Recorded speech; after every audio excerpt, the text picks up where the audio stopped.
Mr.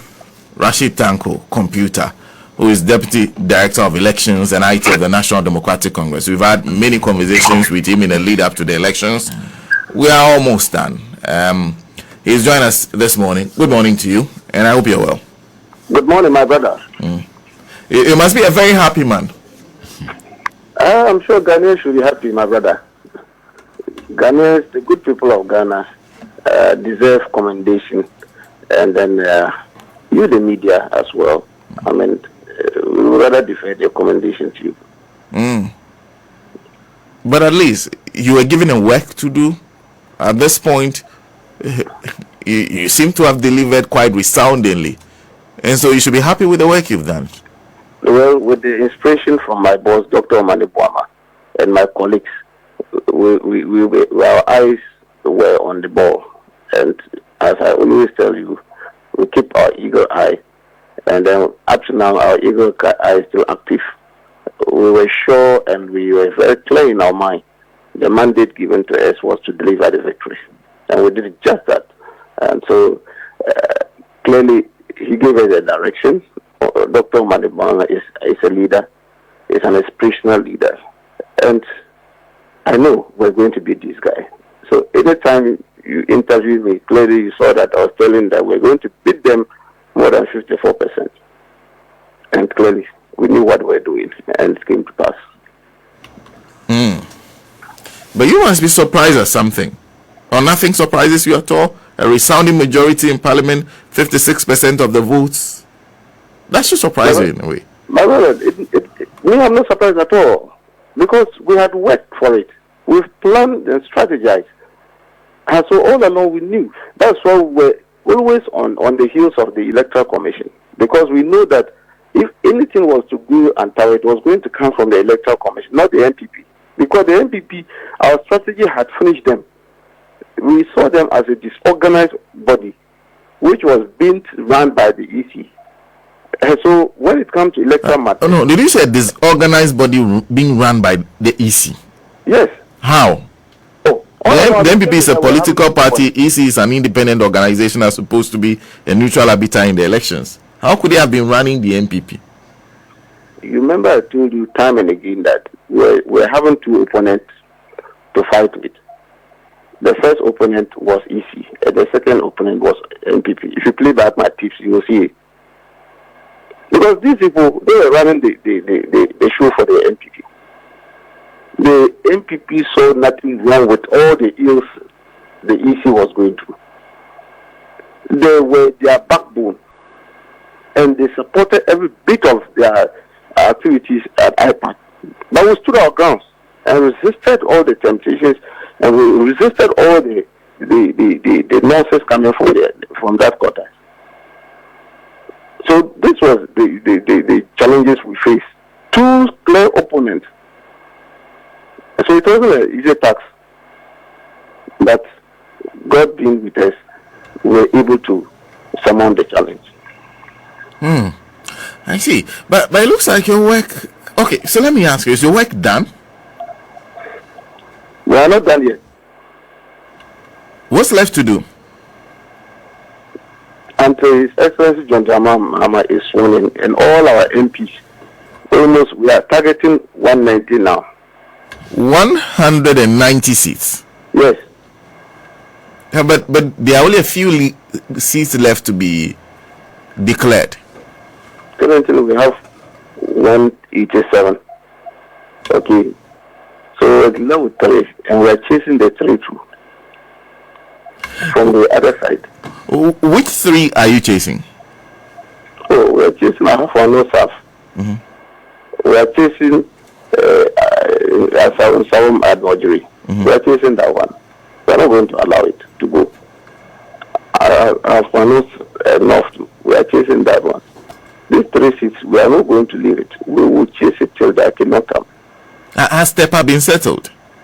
That is the one I'm talking of. Okay. Yes. Okay. Okay. Has Suhum also been settled? Suhum is not in our kitty. Okay. It's not settled. But those 3, you're sure? We are sure of winning that one. We will win it. Arnold Domprey will not go to Parliament. He will not get there. He lost and lost massively. So he must understand it. We are not going to allow that coquetting they did in 2020 and got away with it. They started that same strategy December 7th night, thinking that they could get away with it. But we had planned for them. The same modus operandi they used, they wanted to use the same thing again. That's why some people lost their life. What kind of people are these? As if the country belongs to them. If not, then nothing happens. So, the 3 outstanding seats, you intend to pursue them, and you're sure you've won them based on the votes counted? Yes. The people voted for it. Look, it's one of the same thing they wanted to do for Demi Kwabinya, Temasentra, Ablekumanov, and all that. The same strategy they wanted to adopt. The same thing. But these 3 other areas, because of the strength of our people over there, they were able to get away with that rubbish. And that is why those seats are still in limbo. But Accra people stood up and said, no, we are not going to allow this. Easy, I don't know what their problem is. We are supposed to be a neutral arbiter. But I don't know why they've made themselves as if they are tied to the apple string of MPP. All these problems we are going through in this country currently is because of this easy behavior. If they have started the coalition early enough, after Ghanaians have voted, all these problems wouldn't have arisen. But because they wanted to manipulate the process and make sure that the NPP gets what they wanted, they delayed the coalition until somewhere midnight. And so all these problems, they had to collate throughout the night. To some extent, they even stopped collating somewhere along the line. I don't know where the instruction came from. All these things. So they created all these problems. And I'm surprised civil society, religious bodies are not calling them out for this. Why did they delay the collation of the results? They had finished. Presiding officers were holding their pink sheets. They brought it to the collation center, collected the results, add the results up, and declare the winners. They were holding it. And tensions were building up. Then they were using their internal mechanism to tell the NDP that, look, you have lost this area. Let them mobilize and go and attack it. That's what they did in 2020. And they wanted to use the same method this year, but they didn't know that they are dealing with different groups. We're not going to accept any nonsense coming from any quarters. Because we collected our internal results by 11:30 December 7 p.m. We knew His Excellency John Dramani has won, and we knew we had won majority of the seats. So we had everything intact. And we're watching them with our eagle eyes, waiting to see any nonsense coming from there, and we're going to counter. And so this thing, they should stop it. Just be a neutral arbiter. Allow the process to go. And then anybody who loses, accept it in good faith. It's not the end of the world. We lost 2 elections, 2016, 2020. We didn't go that tangent. Why are they being serious? Why are they creating unnecessary insecurity in the country? Just because they've lost elections.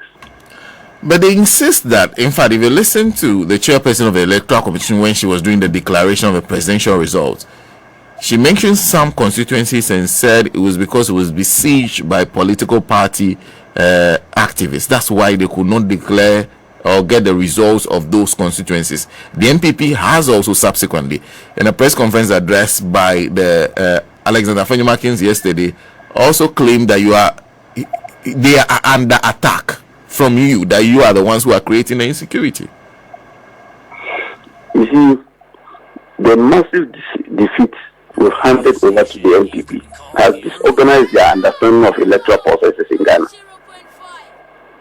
The NPP, as of now, don't even understand the electoral process. I'm not surprised, because the kind of defeat they receive, they've never seen it.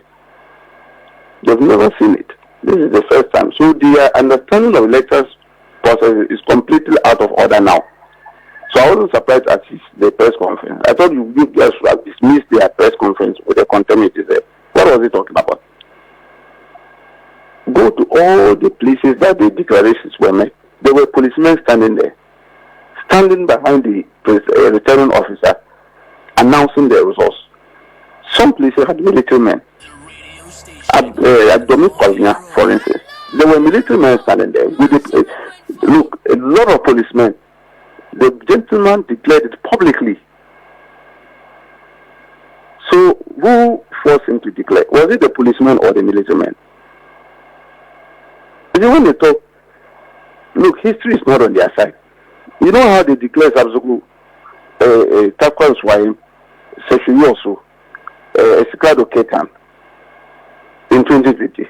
Techmasaf. Do you know how they declared it? As if the Ghana just came into existence this year. The crooked nature, the way they declared those constituencies, only God knows. Some was, look, for instance, Zabzuku constituency in 2020, it was declared in somebody's bedroom. And the time when they were declaring, it was only the NPP candidate plus the returning officer and one joker from the NPP office. They stood at one of their bedroom and declared the results. And they accepted it. Where was Afenyo Markin? They accepted it. Now tell me, all these declarations that they are talking about, they were declared at the collation centers in the presence of the military and policemen. So what are they talking about? I'm not surprised. Their mind is in a limbo, so they just speak anyhow with this. The besiege of the collation centers, they should tell me which law says that Ghanaians should not come to the collation center. Collation is supposed to be a public event. You are allowed to come and witness the collation of your results. It's a public event. It's not a secret place where you have to go and lock yourself up in the week. Why do we count results publicly? We count results at the collation center, where party supporters, Ghanaians will come around and count along with even the presiding officer. Is that not what we do?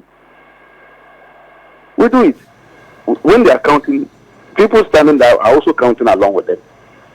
And the results is announced there publicly. When it comes to collecting of the results, you now ask people to go home so that you do your own thing. You use security to do your own thing. It won't happen. What they are looking for, we won't accept it, because we saw it in 2020. They made us to leave the collation centers. They used the security, killed some people, and announced the results to themselves. They wanted us to do the same method this year. We said, over out everybody, come and stand there.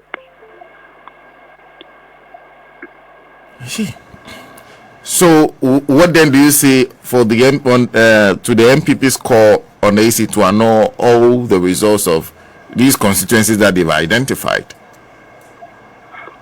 My brother, I'm saying that their thinking capability has been disorganized by this massive defeat. So they don't even understand anything again. In parliamentary elections, the power to declare results rests with the returning officer. It's in the CR 127. It doesn't rest in the bosom of the regional director of election or Jim Mensa. That's one thing they don't understand. They want to declare a parliamentary resource. He is the returning officer of the constituency. So if he declares somebody as a winner and you are not satisfied with it, you know where to go. You go to court. You have 21 days to apply that you are not satisfied with the results, and therefore the court should take a second look at it. But you cannot call on the regional director of electoral commission or Madam Jim Mensa and her colleague commissioners to annul a decision. They don't have that power. The law doesn't give them that power.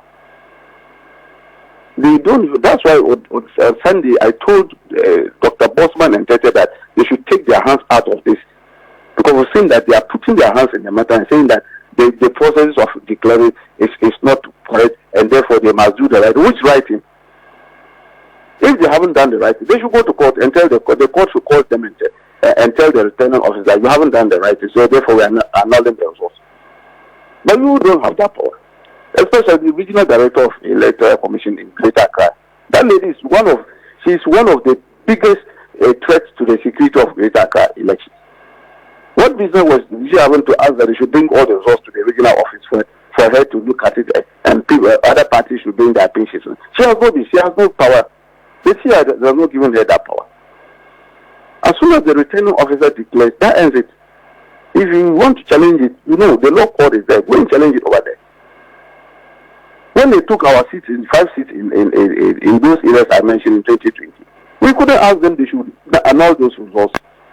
What they did was to pursue the matter in court.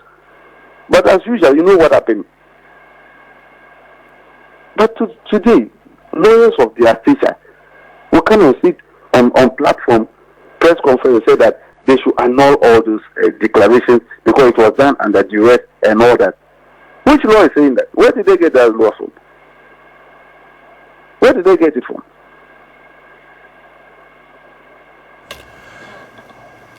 Doc, thank you very much for speaking to us once again. I guess our conversations are not over. We have more to talk about moving forward. Thank you as always. It's a pleasure. We've been speaking to Doc, and I guess we'll continue to talk to Doc because they are now targeting 190 seats. They said they've done 187. There's 4 left to be declared.